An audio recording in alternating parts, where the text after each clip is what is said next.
bonjour et merci de nous retrouver pour La Foi prise au mot, votre rendez-vous de formation chrétienne. Je suis particulièrement heureux de pouvoir vous retrouver après cette longue absence et je forme des vœux pour votre santé. Cette semaine, je vous propose de nous poser une question à la fois d'une brûlante actualité, mais qui se pose aussi de tout temps. Dieu nous fait-il signe par les événements ? Lors de la récente épidémie de Covid-19, mais aussi quand Notre-Dame de Paris a brûlé, des voix se sont élevées pour dire que c'était une punition divine ou une admonestation pour changer de comportement. Alors, qu'en penser ? Est-ce que Dieu parle à l'humanité par des signes ? Et tout modestement, dans notre vie, est-ce que Dieu nous parle par des rencontres ou des événements ? Il est indispensable de revenir à la Bible. Je vous propose donc d'interroger deux biblistes. Le pasteur Antoine Nuis, bonsoir. Vous êtes théologien, vous êtes fondateur de la chaîne YouTube Campus Protestant, dont vous allez nous en parler. Et puis, vous êtes l'ancien directeur de Réforme, et donc vous êtes protestant. Voilà. Et puis le père Alexis Lecproux, bonsoir. Bonsoir. Vous êtes théologien, vous êtes le vicaire général du diocèse de Paris et vous êtes professeur au Collège des Bernardins. Alors, voilà, j'ai commencé à vous parler, à prendre des exemples. Alors, il y a l'exemple évidemment très massif du Covid, mais père Alexis Lecproux, est-ce que vous pensez que lorsque Notre-Dame de Paris, votre cathédrale, a brûlé, c'était pour nous punir de tout ce que nous avions fait de mal ? C'est en tout cas une question qu'il faut se poser, non pas directement par rapport à Dieu, mais par rapport à nos propres comportements. On doit toujours s'interroger pour savoir si les phénomènes qui nous entourent sont la conséquence de nos responsabilités ou de nos défaillances, ou bien quelque chose qui transcende, comme une comète qui tombe sur la Terre, où la responsabilité humaine n'est pas engagée. Pour Notre-Dame, comme pour le Covid-19, je pense qu'il y a vraiment un examen de conscience à faire sur la manière dont on entretient les monuments historiques et sur la manière dont on vit sur notre planète. Et au lieu de tout de suite rattacher la question à Dieu, je pense qu'on peut vraiment, raisonnablement, la poser par rapport à ce que nous sommes et à la manière dont nous vivons.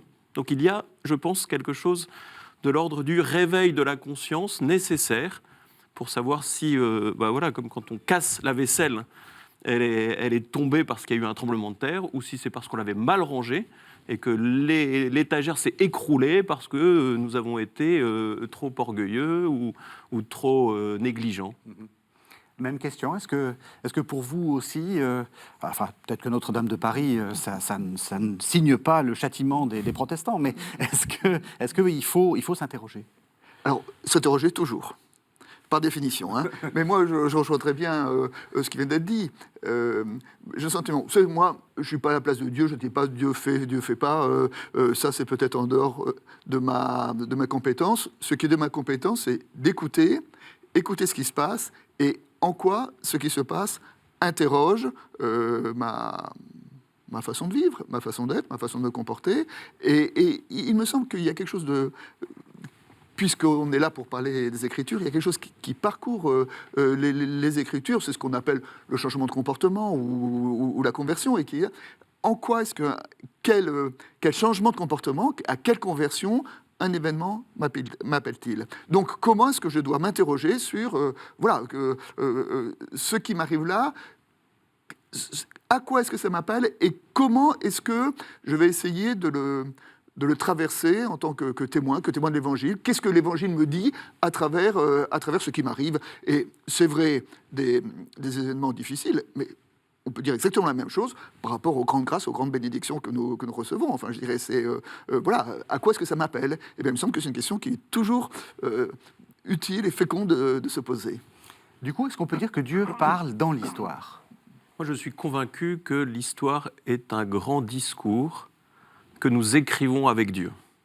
Non pas de Dieu ou de l'homme, mais j'allais dire de cette communion des cœurs que nous écrivons ensemble déjà. C'est un grand discours que nous écrivons ensemble, peut-être encore plus aujourd'hui que cette mondialisation nous associe les uns aux autres et nos réactions impliquent beaucoup de dialogue entre les États, beaucoup de dialogue entre les entreprises, entre les personnes, mais également avec cette force spirituelle, même interreligieuse, qui nous oblige à réfléchir vraiment à ce que nous écrivons comme histoire. Donc je vois évidemment dans tous les événements que le mot hébreu davar traduit comme parole, une manifestation à la fois de la dignité humaine, à la fois de la présence de l'absolu, de Dieu, du visage du Christ, une parole toute simple, hein, tout ce que vous avez fait à l'un de ces petits, c'est à moi que vous l'avez fait. Il est évident que lorsqu'un médecin ou un infirmier ou une infirmière ont risqué leur vie pour sauver une vie, ils ont été dans l'expérience du Christ. Il ne s'agit pas de les baptiser par force, il s'agit juste de dire que là se trouve la profondeur de l'être humain, capable de risquer sa vie par amour de son prochain. Donc là, on découvre une parole de Dieu, et elle est éclatante. Et je pense que toute la société qui applaudissait cet événement n'applaudissait pas Dieu pour ceux qui ne croient pas en Dieu, mais applaudissait cette force d'aimer qui, au cœur du plus grand trouble, etc., fait apparaître quelque chose d'extraordinaire. Donc là, je crois vraiment que Dieu parle. Il n'y a pas de différence entre Non, catholiques non, mais et protestants non, mais sur je ce crois point. qu'on est tous les deux des lecteurs des Écritures, Oui. et qu'il y a quand même le message des Écritures. Et le message des Écritures, c'est quoi? Quand on prend la Bible comme une longue histoire, comme ça, c'est quoi? C'est une série de catastrophes. Et l'histoire de notre humanité est marquée par une série de catastrophes. Mais le message global, c'est que la catastrophe n'est jamais le dernier mot de l'histoire, qu'elle est toujours suivie par un relèvement. Et donc, on peut dire que l'histoire de l'humanité dans l'Écriture est une suite de chutes et de relèvements, on peut dire.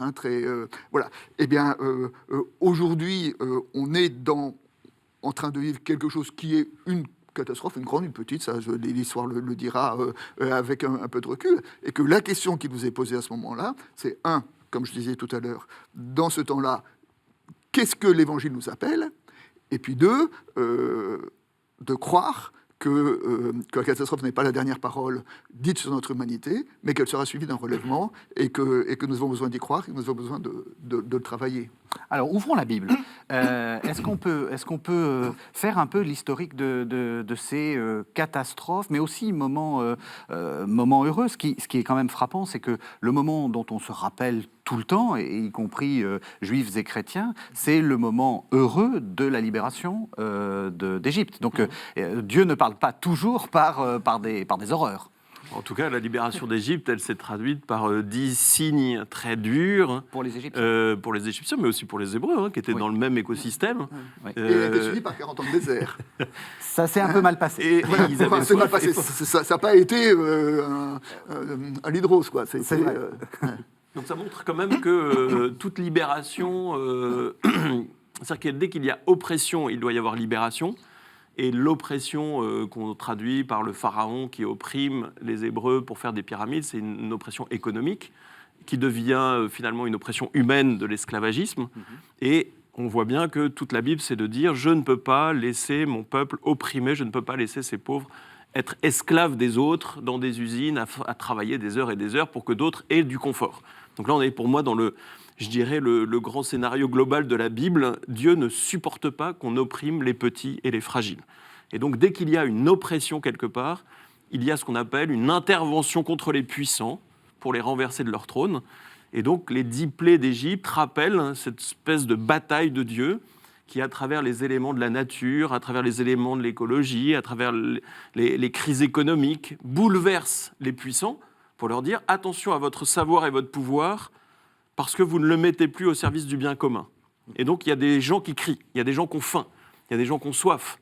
Et donc, je vais intervenir, la nature, et le livre de la sagesse le dit magnifiquement, va se révolter contre les puissants pour pouvoir laisser partir mon peuple. Donc ça, c'est, je pense, un motif très fort, très biblique, que l'on peut retrouver à de nombreuses pages de la Bible. Je remarque que vous êtes quand même très doctrine sociale, mon père. C'est-à-dire que vous êtes passé des pyramides aux usines. C'est-à-dire qu'il y a... J'ai fait exprès de non, faire mais voilà. quelques Non, points mais c'est pour intéressant. aujourd'hui. Non, mais c'est intéressant. Ça veut dire que là aussi, les événements et l'oppression liée au capitalisme ou à des... Enfin, après, on peut raffiner ce qu'on veut dire.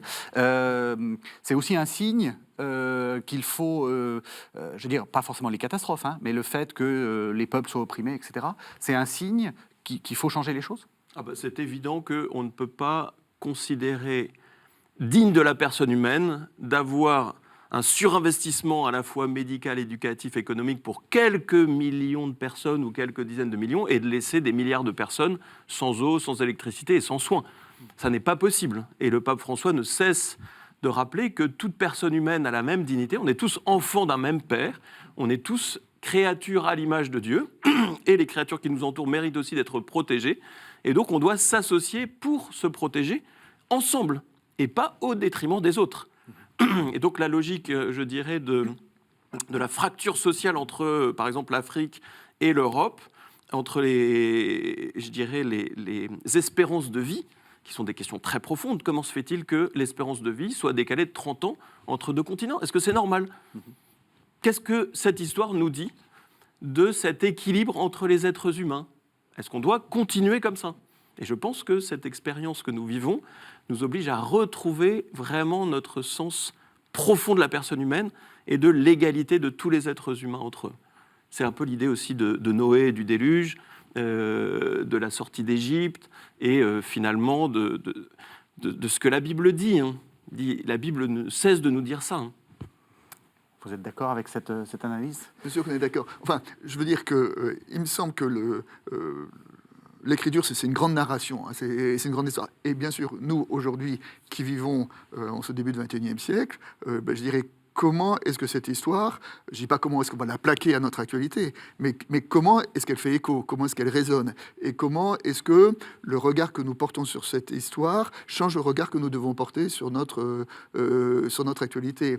Et alors, nous ne sommes pas opprimés dans la mesure, enfin, nous ne vivons pas au XIIe, XVe siècle avant Jésus-Christ en Égypte, nous vivons ici, mais le récit de la libération d'Égypte, évidemment, nous pouvons le faire entrer en résonance avec notre actualité. Et alors, on peut, à ce moment-là, effectivement, revisiter tous les lieux d'oppression, tous les lieux d'inégalité qui sont dans notre monde. Et ça, il suffit d'ouvrir notre journal pour les entendre. Donc, ça veut dire que la catastrophe nous enseigne. On doit en faire mémoire, mais aussi elle doit nous servir comme une sorte de... Parce que j'ai commencé en disant Dieu nous punit. On peut aussi se poser la question si Dieu ne nous enseigne pas. Alors, en tout cas, nous sommes invités face à la catastrophe, comme on le disait tout à l'heure, à nous questionner. Vous savez, pour moi, il y a un texte qui, de ce point de vue-là, est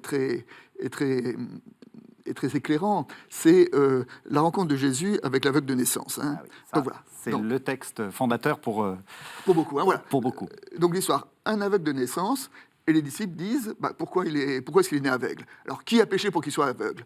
Alors est-ce que c'est lui ? Mais comme il est aveugle de naissance, c'est un peu difficile. Alors c'est ses parents qui ont péché ou c'est lui avant sa naissance ? Enfin c'est un peu... Et à ce moment-là, Jésus répond, ce n'est ni lui ni ses parents, mais ajoute, mais pour que les œuvres de Dieu soient dévoilées. C'est-à-dire qu'il passe du pourquoi cela nous arrive-t-il à pourquoi, en deux mots, c'est-à-dire vers quoi. C'est-à-dire que la question qui est posée, c'est Jésus dit qui est responsable de la cécité de cet homme. C'est pas la bonne question. La bonne question, c'est dans la situation de cet homme, dans votre situation à vous, comment allez-vous être signe du règne de Dieu, hein ? Et il me semble que c'est ça qu'il faut... Enfin, il me semble que c'est ce changement-là que nous sommes invités à opérer, en disant, bien sûr, on se doit... Enfin, théologiquement, l'origine du mal, qui envoie la catastrophe, etc., à la limite, c'est un peu une question qui tombe en impasse, on ne peut pas répondre à cela. Voilà, c'est...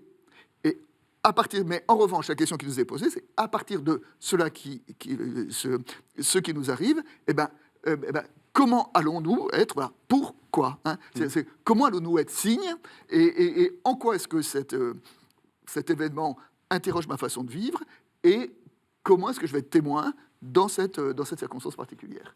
Alors, est-ce qu'il y a des signes catastrophiques qui parlent aussi ? Est-ce qu'on peut dire, par exemple, que les différentes chutes de Jérusalem ou les prises de Jérusalem sont des événements par lesquels Dieu intervient ? Et est-ce qu'on peut dire, parce que je tiens quand même à cette question, est-ce qu'on peut dire que Dieu punit Israël par la chute de Jérusalem ? Alors, le texte qui me revenait à l'esprit est celui du livre d'Isaïe au chapitre 7. Quand Jérusalem est encerclée par les armées assyriennes, on dit que le cœur du roi et de toute la ville tremble comme les feuilles d'un arbre et qu'ils se confinent. Et donc ils entrent en guerre, ils se confinent, ils ont peur. Et c'est à ce moment-là qu'Isaïe dit à Akaz, demande un signe. Demande un signe. Donc le signe, ce n'est pas les armées qui l'entourent. Et la réponse du roi, c'est « je ne demanderai pas de signe, je ne mettrai pas Dieu à l'épreuve ». Et Isaïe s'énerve en disant non, tu dois demander un signe, et même si tu ne le demandes pas, moi je te le donnerai. Voici que la jeune femme est enceinte et qu'elle enfantera un fils, et tu lui donneras le nom d'Emmanuel, Dieu avec nous. Et là, le prophète retourne la situation de crise qui est d'être confiné, d'être encerclé, qui est ce qu'on appelle l'image du tombeau. On est dans la mort, on ne peut plus sortir. Et puis, le prophète Isaïe apparaît sur la brèche pour dire il y a une brèche, il y a un enfant qui apparaît. Et cet enfant qui est en train de naître en plein cœur de la Jérusalem encerclée est le signe que Dieu n'oublie pas son peuple et que le roi Ézéchias va arriver et va pouvoir relever Jérusalem, et on retrouve le chapitre 38 et de ça. Et donc, toutes les logiques des prises de Jérusalem, des ruines de Jérusalem, à mon avis, sont toutes ancrées dans cet événement exceptionnel de Jérusalem, c'est la naissance de Jérusalem, où on reconnaît que le signe de Dieu, c'est la naissance d'un enfant, promesse qui permet à une génération de reconnaître où est l'avenir, non pas en se protégeant, mais en servant la génération qui arrive, et en lui permettant d'accéder à sa maturité et à sa sagesse. Voilà. En tout cas, pour moi, c'est le grand signe de la Bible, c'est le signe de l'Emmanuel. C'est repris au début de l'évangile de Matthieu, par la naissance de Jésus. Et je pense que c'est ce que nous sommes tous appelés comme chrétiens et comme croyants à avoir comme signe. Dieu n'oublie pas son peuple, il veut sa libération, ça c'est l'Égypte. Dieu n'oublie pas Jérusalem, il veut sa continuité, il veut sa vie. Et il dépose dans ce peuple une promesse, une espérance, toujours dans ce qu'on pourrait appeler la nouvelle génération, la nouvelle naissance. Voilà. Et le livre d'Isaïe, pour moi, est une immense parabole où les séismes, les famines, tout est repris. Hein. Vous lisez les chapitres 24 à 27 d'Isaïe, vous avez des apocalypses avec des tremblements de terre. Et Israël, la foi juive, c'est de reconnaître, non pas dans les séismes, la famine, l'intervention de Dieu, mais de reconnaître que dans ces épreuves, il y a quelque chose de la vie plus forte que la mort. Donc, ce n'est pas l'intervention de Dieu. Parce que quand on lit aussi certains prophètes, on entend si tu ne te convertis pas, je vais. Donc, les catastrophes vont arriver.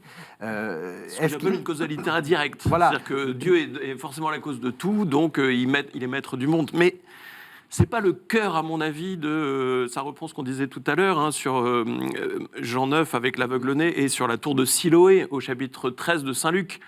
La tour de Siloé est tombée sur 18 juifs qui venaient en pèlerinage. Est-ce qu'ils étaient plus pécheurs que les autres ? Non.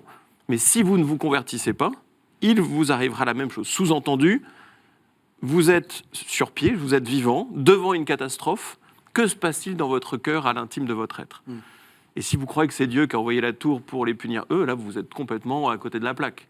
En revanche, si ça vous réveille, si ça vous oblige à regarder autrement le monde, à regarder autrement votre vie, alors là, Dieu intervient.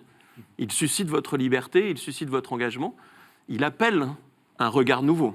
C'est là que je vois la causalité de Dieu dans ce qu'on appelle « si vous ne croyez pas, vous ne vous maintiendrez pas ». C'est la grande phrase d'Isaïe 7, « si vous ne croyez pas, vous ne maintiendrez pas ».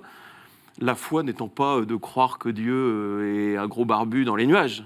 La foi est de savoir si on a confiance en Dieu, en l'autre, en soi-même, et si dans cette confiance, on peut faire apparaître le service de la vie. J'insiste, hein, parce que c'est vraiment très important pour cette émission. Évidemment, c'est une des lignes fondatrices de cette réflexion. On ne peut pas utiliser, par exemple, les deux parties du livre de Jérémie. Vous savez, au début, il dit « vous faites des erreurs, Dieu va vous punir ». Et puis, dans la deuxième partie, il dit « bah voilà, il vous a puni ». Il faut pas faire une sorte de lien de causalité. Alors, je crois que dans l'Écriture, il y a un certain nombre de... Allez, on va même dire le mot de malédiction qui sont annoncés. Mais je crois que, comme on le disait tout à l'heure, il faut reprendre dans un thème un peu plus large. En gros, on parlait tout à l'heure de la libération de l'Égypte. La libération de l'Égypte, dans la Bible, est liée au don de la loi. Hein, c'est-à-dire que Dieu dit à son peuple, je vous libère, mais pour que vous soyez un peuple de liberté, vous avez un certain nombre d'exigences éthiques, religieuses à vivre les uns avec les autres, etc. Et on voit dans les livres historiques, dans les livres des rois, que chaque fois que les rois s'éloignent de cette loi, qu'ils deviennent idolâtres, y compris des choses affreuses, je veux dire, qui sacrifient leur fils, enfin, ils tuent leur fils dans des divinités idolâtres, etc., en disant, si jamais le peuple n'est pas fidèle à cette loi, à ce moment-là, le peuple devient un peuple comme les autres, j'allais dire, et donc il est soumis aux lois de l'histoire, et on sait que les lois de l'histoire, c'est que les gros mangent les petits, je dirais. Et Israël, qui est un tout petit peuple comme ça, entre des grands empires, à l'échelle de l'histoire, il n'a aucune chance de survie. Enfin, je veux dire, Et donc Dieu lui dit, vous serez mon peuple, mais si vous êtes aussi le peuple de la loi, de la fidélité, si vous êtes un peuple différent, si vous savez cultiver ces différences, d'être le peuple de Dieu. Et alors, la question se pose, c'est que, voilà, quand Dieu libère, quand le peuple libère, Dieu, c'est pas difficile, c'est celui qui me donne la liberté. Et puis quand quand les rois sont infidèles, quand les prêtres sont infidèles, quand le peuple est infidèle, quand les catastrophes arrivent, où est Dieu, Et ça, c'est un peu la grande question. Et donc, cette question terrible, ce sont les prophètes qui sont invités à y répondre.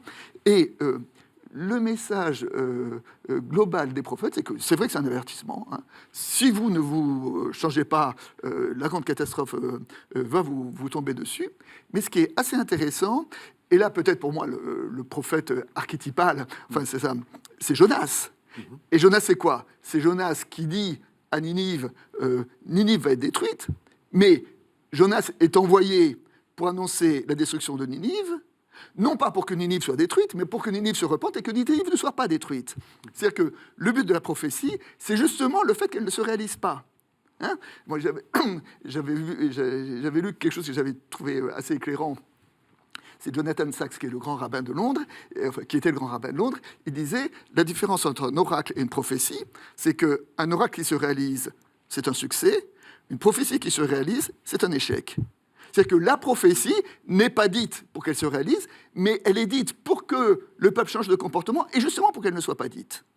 Je veux dire, c'est ça. Et donc, c'est comme ça qu'on peut entendre, relire, réinterpréter ces textes qui sont un peu des textes de menaces, et que quand on les lit, je dirais, au pied de la lettre, ils sont un peu terrifiants. Qui est ce juge qui envoie le grand malheur. Et je crois que la façon dont nous pouvons l'entendre, c'est que Dieu n'envoie pas le grand malheur par plaisir sadique, pour punir son peuple parce qu'il s'est mal comporté, mais justement pour l'inviter au changement de comportement et au repentir. Autre intervention, alors là, très centrale évidemment, c'est l'incarnation. C'est le fait que Jésus vienne dans ce monde et soit à la fois parle, mais aussi agisse. Alors peut-être que je réagirais un peu différemment sur la prophétie. Ah d'accord. Parce que, et avec Jésus, quand il dit « il ne restera pas pierre sur pierre que tout ne soit détruit ». Je pense qu'il y a vraiment une conviction très profonde chez les prophètes et comme chez Jésus que la figure de ce monde passe, que la mort physique est inéluctable et que les institutions, les empires qui se croient éternels et qui croient qu'ils vont tous traverser, passeront tous. Et il y a cette conviction profonde, ma parole ne passera jamais. Comme en Isaïe 40, le peuple est comme l'herbe des champs, elle passe, mais ma parole demeure à jamais. Et Jésus, je pense, entre dans cette vision des prophètes où ça n'est pas très compliqué d'être prophète en disant que la figure de ce monde va passer. C'est-à-dire qu'ils ont déjà la conviction, sans avoir toutes les sciences cosmologiques que nous avons, que le soleil va s'éteindre, que la lune va s'arrêter, qu'on va mourir, qu'on a quelques années devant nous. Et la question est, que faites-vous du temps qui vous est imparti ? Et que font les habitants de Jérusalem ? Et Jésus, qui sait qu'il va mourir et qu'il va être détruit par la violence de ses frères, va passer par la catastrophe, ce qu'on va appeler l'abomination de la désolation, comme dans le livre de Daniel.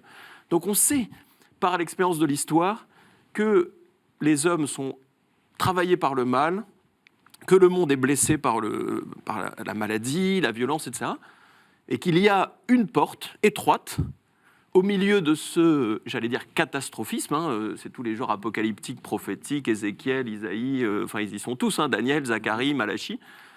Mais ils disent, il y a dans ce monde un peu catastrophique, de fait, je ne rejoins pas les collapsologues, mais il y a quelque chose de cet ordre-là, il y a une porte étroite de la vie. Que fais-tu de ton aujourd'hui ? Que fais-tu du temps présent qui t'est imparti ?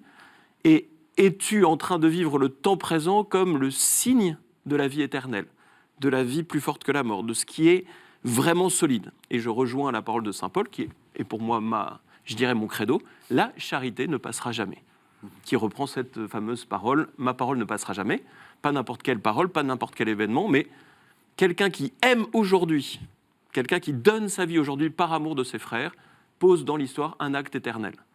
Nous dit qui est Dieu, nous dit qui nous sommes. Et ça, je crois vraiment que c'est le cœur, on pourrait dire, de la prophétie qui fait que les catastrophes, au fond, tout le monde le sait. En revanche, la promesse que la charité soit possible dans les catastrophes les pires, je pense à Maximilien Kolbe dans Auschwitz ou d'autres, et de tous ces actes d'héroïsme, disent pour moi la puissance de l'Évangile. Redites-le, Maximilien, est-ce qu'on peut dire que Maximilien Kolbe, c'est un autre Christ? Je pense que c'est pas lui qui... Je veux dire, il ne s'agit pas de baptiser les gens malgré eux, Non. mais donc le Maximilien Kolbe, il est clairement un autre Christ en tant que c'est au nom de sa foi au Christ qu'il sort des rangs pour donner sa vie à un père de famille en disant « Ma vie sur la terre a moins de nécessité pour toi que la tienne parce que tu as 8 enfants et que tu dois venir à leur secours et que tu as exprimé ce désir. Moi, je suis franciscain, j'ai donné ma vie à Dieu, donc je suis prêt à mourir à ta place. » Donc ça, c'est vraiment ce que j'appelle la souffrance vicaire. C'est aussi ce que je crois du livre de Jonas, c'est-à-dire que le livre de Jonas, Ninive est épargné, mais le prophète ne l'est pas. Et lorsqu'il est sous son riz saint, il doit expérimenter dans sa propre chair ce qui aurait dû arriver à Ninive. Dit autrement, d'une manière ou d'une autre, il y a quelqu'un qui va porter la souffrance du monde. De même que dans notre société, des médecins et des infirmiers ont porté, je dirais, cette souffrance. Il y a toujours besoin de quelqu'un qui se fait serviteur par amour des autres. Et c'est cet appel-là que je trouve, j'allais dire, phénoménal. Quelle que soit la guerre, quelle que soit la famine, le tremblement de terre, où se trouve la liberté humaine convoquée pour dire « je sors du rang et je suis prêt à donner ma vie ». Non pas dans un héroïsme narcissique absurde, mais simplement parce que c'est ça notre humanité. C'est que s'il faut choisir entre toi et moi, il y a un verre d'eau, eh bien je vais te donner mon verre d'eau. Et j'ai confiance sur le fait que parce que je donne ce verre d'eau, quelqu'un d'autre me donnera un verre d'eau, et ainsi de suite. Mais si je m'attrape le verre d'eau le plus vite possible pour survivre et que je laisse l'autre en train de mourir, bah, grosso modo, je ne suis plus vraiment humain. C'est ça, pour moi, le cœur du Christ dans l'Évangile, quand il accomplit les prophéties. Il nous dit « Tous les hommes sont appelés à vivre ce que les Juifs vivent, donner leur vie par amour. » C'est jamais facile. Et je ne dis pas que non, je vous donnerai mon verre d'eau comme ça quand on a peur de mourir. C'est une vraie grâce. Ou votre masque. Enfin, on voit qu'il y a des... Enfin, ça rejoint une certaine actualité. On voit très bien. Oui, on voit très bien de quoi on peut parler. Quel risque on prend sur sa vie pour soutenir la vie d'autrui. Oui. Vous voulez dire quelque chose, Antoine? Je crois que théologiquement, il y a deux choses à apporter. Bon, on a dit quand même que l'Évangile, et que dans l'Évangile, il y a quand même, je dirais, une rupture, un élément radicalement nouveau, c'est que le Christ, Dieu venu à notre rencontre, est celui qui a subi le grand malheur. Enfin, je dirais, oui. Je dirais, et que là, donc, il y a un changement de perspective un peu radical, et que si on pouvait dire, est-ce que Dieu punit, envoie, etc. Dans l'Évangile, Dieu prend la punition pour lui. Enfin, je dirais, c'est alors après, voilà, avec toutes les interprétations théologiques qu'il y a autour, mais il me semble que là, il y a un changement radical qui vient pervertir nos logiques de causalité en disant, oui, c'est ça. Voilà, Dieu est la première victime du grand malheur. Enfin, je veux dire, c'est vraiment ce thème de la croix qui, quand même, pour nous chrétiens, est quand même au commencement de notre foi. Hein, je veux dire, et que au nom de ce thème-là, voilà, je veux dire, il y a ce changement, on est obligé de le prendre en compte et de relire notre théologie à partir de cet événement. Et puis l'autre événement théologique que je voudrais injecter là, un peu en écho ou en prolongement de ce qui vient d'être dit, c'est le livre de l'Apocalypse. Et le livre de l'Apocalypse, en gros, c'est quoi? Il y a une petite église fragile, faible, et qui est symbolisée sous le signe de l'agneau immolé. Un agneau, c'est quoi? C'est le plus fragile des animaux. Et en face, il y a une bête. En face, il y a un dragon, qui représente l'Empire romain. Et c'était la toute petite église face à l'Empire romain, qui est dans une disproportion radicale. Et le message du livre de l'Apocalypse, c'est qu'à la fin, l'agneau est plus fort que le dragon.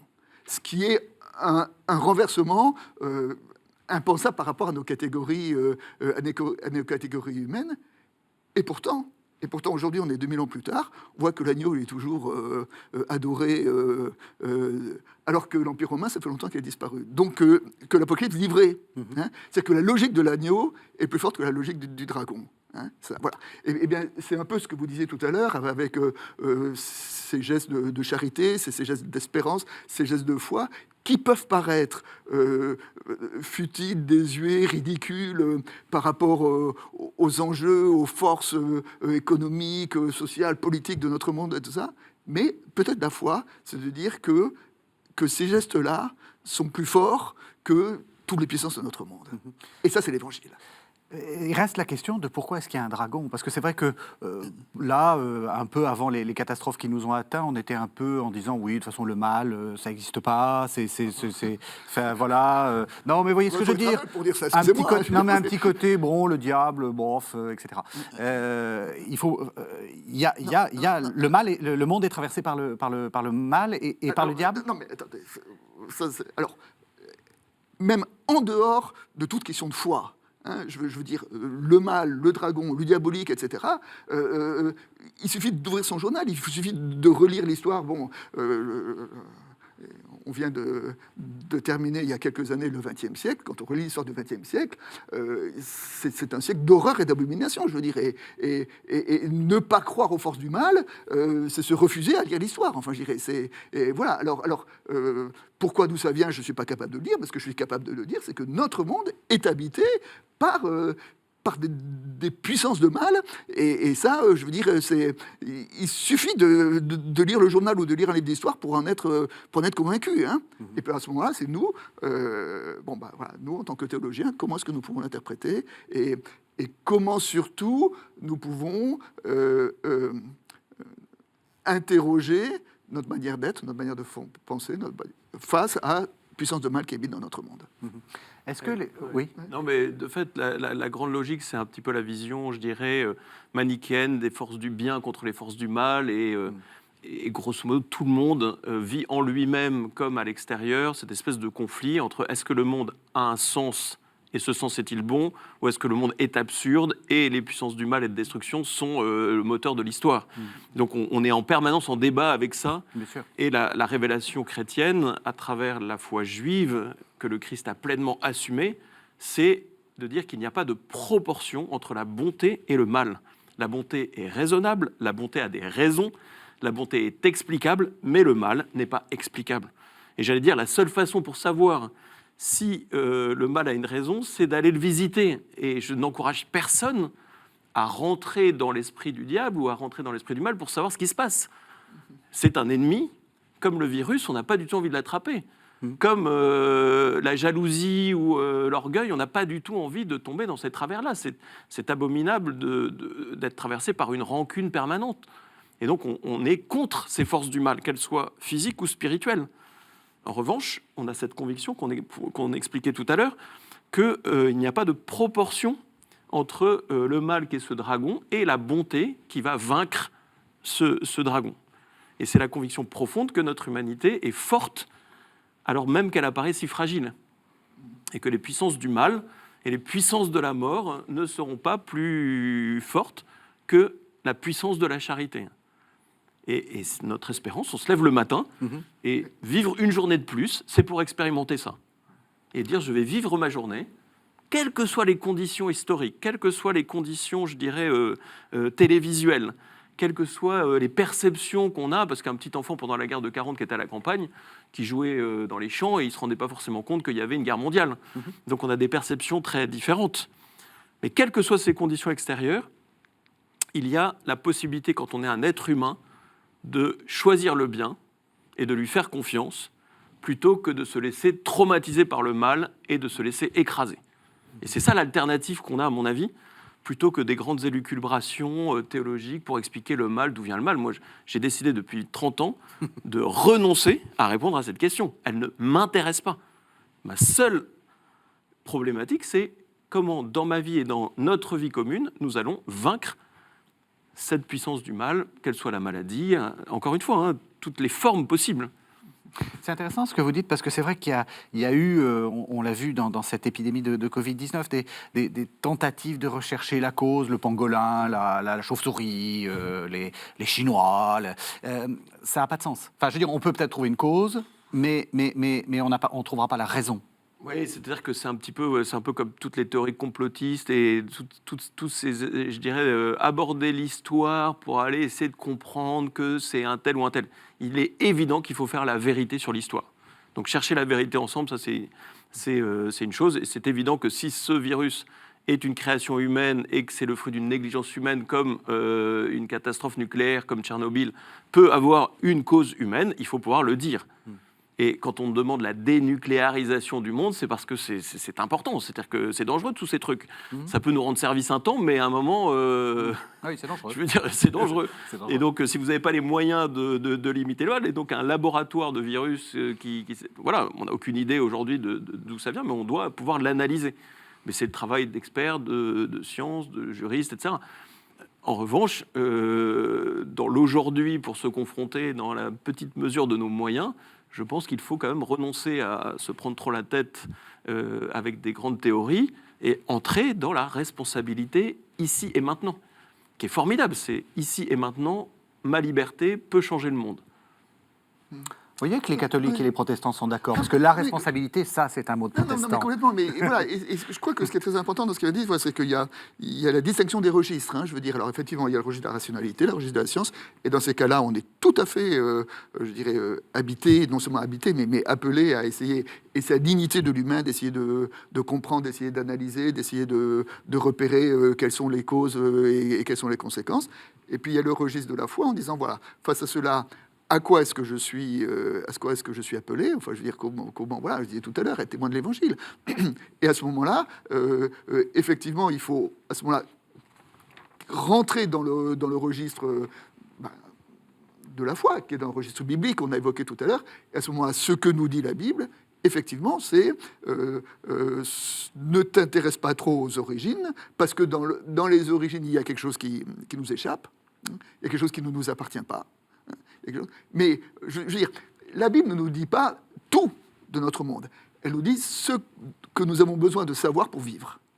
Voilà. Hein, eh bien, il y a des choses dont on sait qui nous échappent, mais en revanche, ce qui ne nous échappe pas, et ce qui nous est dit, c'est comment est-ce que nous pouvons être témoins dans cette réalité qui est la nôtre. Ce que vous dites l'un et l'autre, et que je trouve intéressant, c'est la question du recul. C'est la question de, vous avez dit l'histoire, on fera la vérité de l'histoire, vous l'avez dit aussi. Ça aussi, c'est important, face à la catastrophe, face aussi, de ne pas tout de suite en tirer des conséquences et laisser faire quelque chose que les chrétiens connaissent bien, l'Esprit Saint. C'est-à-dire qu'il faut laisser aussi le temps du discernement. Oui, je pense que c'est toute la logique de la sagesse qui est une des composantes aussi de la Bible, à travers le livre de Job ou à travers le livre des Proverbes, du Siracide, le livre de la sagesse, qui relie beaucoup toutes ces catastrophes pour qu'on découvre où se trouve ce qu'on appelle le logos, la raison, qui est à la fois le Verbe de Dieu, le Christ, qui est l'acte humain dans sa plénitude, et puis aussi la réflexion humaine dans sa pureté, dans sa justesse. On dit que le diable est le père du mensonge. On dit que le diable a fait entrer la mort dans le monde par la jalousie. On voit bien comment il y a un déséquilibre possible, mais lorsqu'on est raisonnable et qu'on est croyant, et les deux sont absolument pas antinomiques, mais au contraire s'appellent l'un l'autre, on a à la fois un regard sur l'histoire comme historien, comme sociologue, etc., et puis un regard de croyant qui, à travers tout le langage biblique, découvre le cœur de l'expérience. Et ça, les scientifiques ne l'ont pas toujours, le cœur de l'expérience. Le cœur de l'expérience, c'est la vie quotidienne, c'est l'expérience familiale, c'est sa propre vocation, c'est son propre travail. Et là, il y a un petit laboratoire d'expérience. Et on peut le regarder aussi. J'allais dire, c'est peut-être un fruit du confinement, c'est que chacun est devenu un peu son microcosme, son laboratoire à la fois intérieur, extérieur, la peur, la confiance, la tristesse, la joie, l'importance de la relation, de la fraternité. Et donc, c'est là où je trouve que, en tout cas, les chrétiens, je pense, se sont vraiment situés, et je pense aussi les juifs et les musulmans en France, face à cette pandémie, dans un certain recul de sagesse, pour laisser le gouvernement faire ce qu'il pouvait. C'était pas très simple. Les médecins faire ce qu'ils pouvaient. C'était pas très simple. Et essayer, tout en contribuant, on pourrait dire, à cet effort national et à cet effort international, de garder dans notre cœur une force psychologique, une force spirituelle, pour pouvoir affronter l'épreuve. Donc c'est là où il y a du recul de sagesse, mais il y a aussi un engagement de la foi qui permet de se lever le matin, même enfermé, en ayant un horizon. Voilà. Et moi, j'ai trouvé très heureux le matin en faisant mon oraison, en priant le matin. Confinement ou pas confinement, mon espace intérieur est infiniment ouvert et personne ne pourra le comprimer, personne ne pourra le confiner. Je peux penser à qui je veux, je peux visiter qui je veux, je peux prier pour quelqu'un. Et notre âme est, je pense, un univers, je dirais, beaucoup plus grand et beaucoup plus fort que ce qui est visible, avec cette possibilité, dans cette âme, d'inaugurer toujours le choix de la vie et le choix de la bonté, par rapport à des forces d'inquiétude, de mal, de peur. La grande parole du Christ, c'est quand même « n'ayez pas peur ». C'est la vie de la résurrection, on est appuyé sur cette parole, n'ayez pas peur, non pas soyez, j'allais dire, irresponsable en faisant n'importe quoi, mais intérieurement, ayez confiance, n'ayez pas peur. Vous êtes d'accord, Antoine Nuis? Oui, complètement.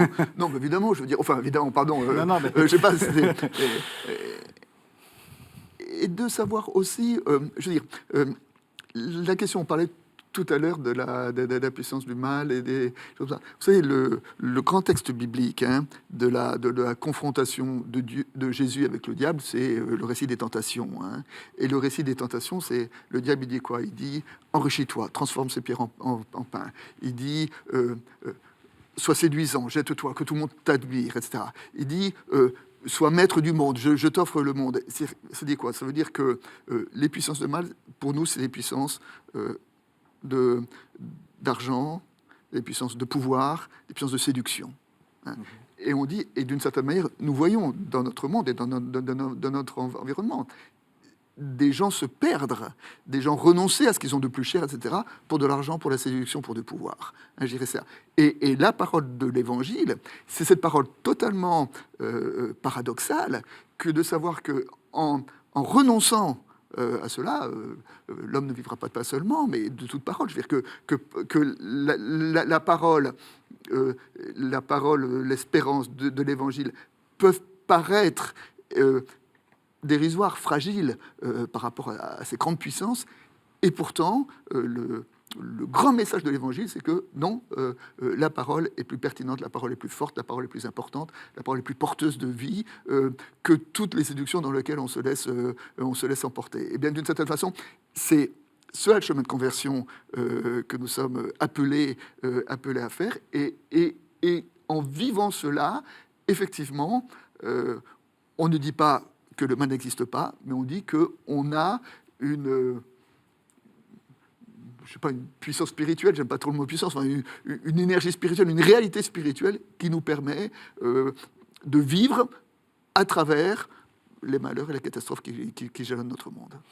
Ben justement, je voudrais qu'on arrive à la fin de l'émission, et je voudrais qu'on reprenne un peu ce que vous avez dit, et particulièrement la question de renaître face à la catastrophe.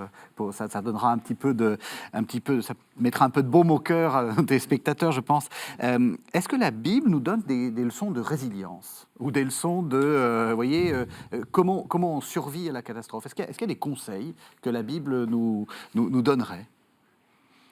La parole qui me vient, c'est « si vous ne devenez pas comme les petits-enfants, vous ne pourrez pas entrer dans le royaume des cieux ». Donc cette parole, elle est très simple. Elle nous rappelle que l'humilité est l'arme absolue contre les puissances du mal, contre les puissances des ténèbres. Et l'humilité, ce n'est pas un esprit bizarre qui fait qu'on serait à traîner par terre.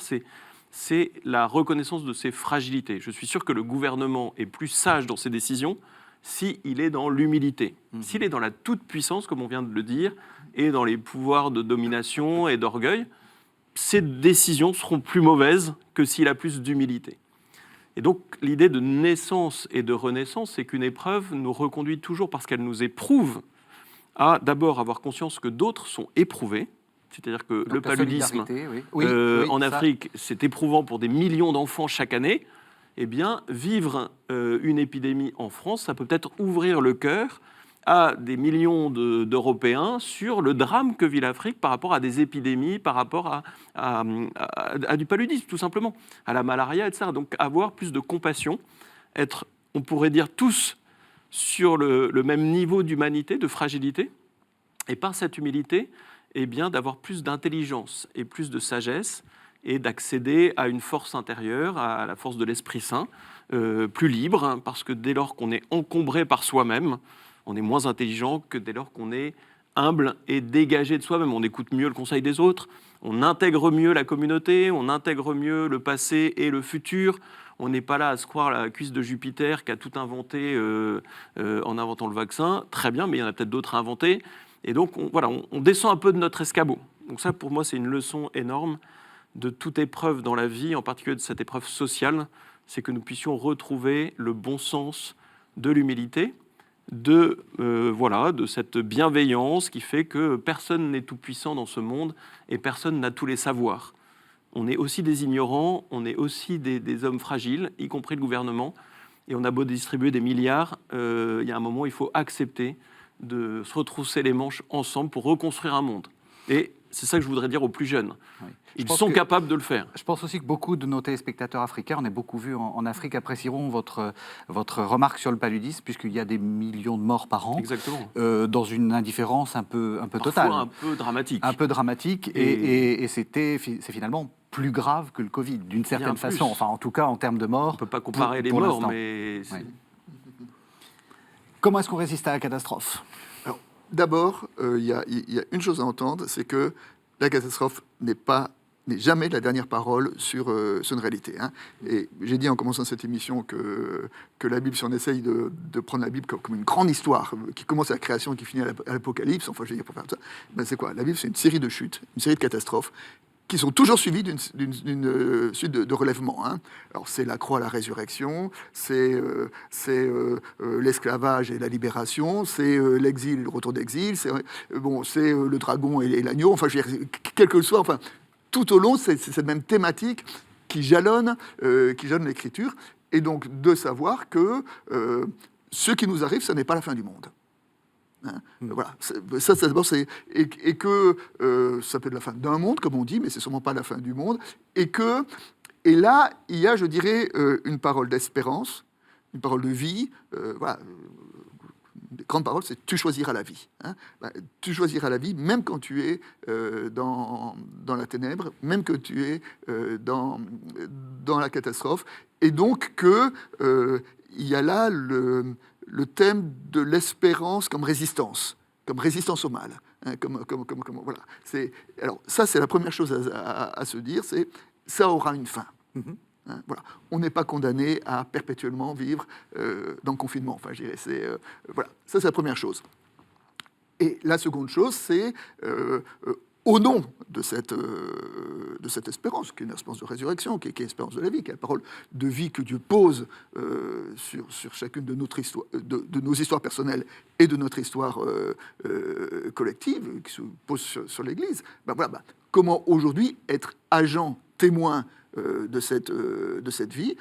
Voilà, c'est tout ce qu'on a dit, c'est la charité, c'est l'humilité, c'est tout simplement vivre humblement l'Évangile et on peut le faire parce qu'on est porté par cette espérance que le mal n'est jamais la dernière parole de Dieu sur notre humanité. Bien, merci à tous les deux. Alors peut-être, puisqu'on est à la toute fin de l'émission, on va parler du campus protestant. L'église catholique à Paris a eu aussi beaucoup d'initiatives pendant ce confinement, beaucoup de choses à distance. Vous approuvez en tant que vicaire général, j'imagine ? En tout cas, on est très étonnés et agréablement surpris de la créativité des communautés chrétiennes, des prêtres, des laïcs, des professeurs qui, d'une manière ou d'une autre, ont essayé de trouver les moyens de rester en relation les uns avec les autres, avec peut-être comme point de discernement pour moi aujourd'hui, l'importance de toujours choisir le concret, le réel dans sa maison, dans sa famille, le numérique étant un outil, mais ne devant pas se substituer à l'engagement réel des chrétiens dans leur maison. Donc je suis toujours heureux de voir des parents qui racontent la Bible à leurs enfants. Je pense que ça n'a pas de prix de le faire vraiment, de prier dans sa chambre, d'inviter un voisin pour faire une liturgie domestique, et donc de redonner ce poids, j'allais dire, à la responsabilité de chacun, et au fait qu'on pourra rassembler tout le monde dans les grandes églises. Elles seront plus fortes parce qu'elles auront vécu réellement quelque chose dans leur maison, le numérique nous aidant. Campus Protestant, vous avez 1 minute pour nous expliquer de quoi il s'agit. Bon, alors, Campus Protestant, c'est un site internet et une chaîne YouTube qui est un lieu de formation ontologique et spirituelle. Hein. En fait, vous nous faites concurrence. Absolument, mais Vous avez bien raison. notre objectif, c'est de devenir plus important que KTO. On n'en est pas encore là. Mais, Vous avez bien raison. Donc voilà, c'est d'être. On fait des vidéos qui en général ont entre 5 et 15 minutes, enfin la plupart d'entre elles, et puis on a quelques conférences qui sont plus longues. Et l'idée, c'est de dire, voilà, comment est-ce que dans ce nouveau paysage qui est le paysage de la toile, comment essayer de transmettre aussi notre compréhension de l'Évangile, notre compréhension de Dieu, notre réflexion, et de faire partager notre foi, notre spiritualité, notre théologie dans ce support particulier qui est le monde Internet. Bien, merci. Vraiment, c'est bien. J'en ai vu quelques exemples. C'est très pro. Merci. Voilà, merci beaucoup. Merci à tous les deux. Merci de nous avoir suivis. Vous savez que vous pouvez retrouver cette émission sur le site internet de la chaîne www.ktotv.com. Et à la semaine prochaine.